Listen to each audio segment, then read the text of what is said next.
It started back actually with 85-year-old Eddie Butcher.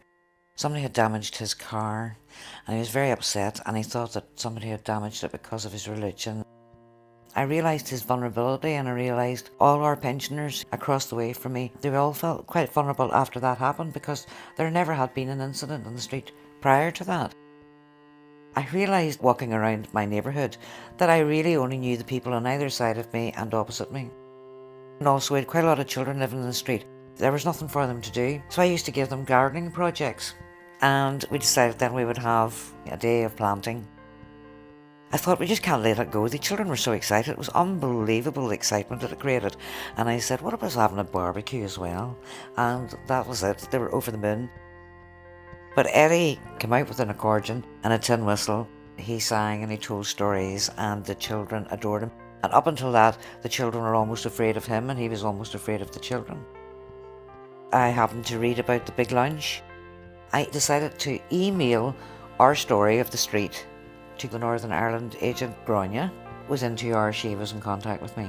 She was so supportive. There was a wee bit of chaos before 2 o'clock, before it started.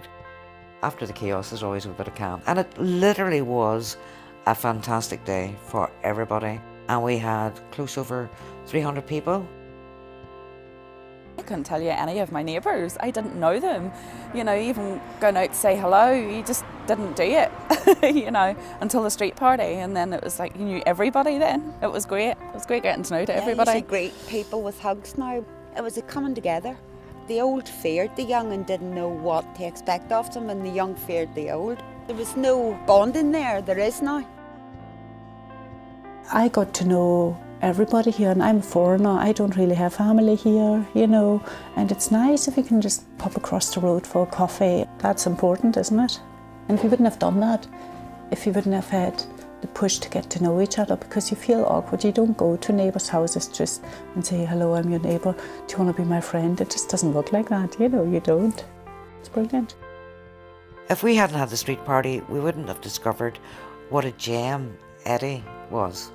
The talent that we had in the street. If we hadn't had the street party, we wouldn't have discovered that the girls, the children 3 doors up, were all fantastic dancers and singers.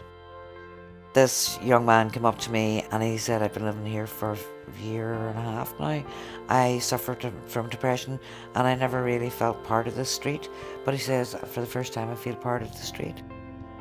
When I kind of thought, well, that's what the big lunch is about, isn't it? What also led from the street party was the confidence that I want to do more. We've a place down in Portstewart called the Warren, which most people perceived was a bowling club.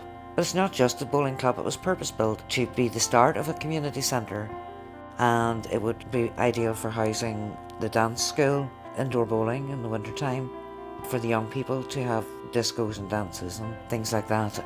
Unfortunately, phase 2 was passed in 2001 and it doesn't exist. I would love to get it built, so that's my next plan.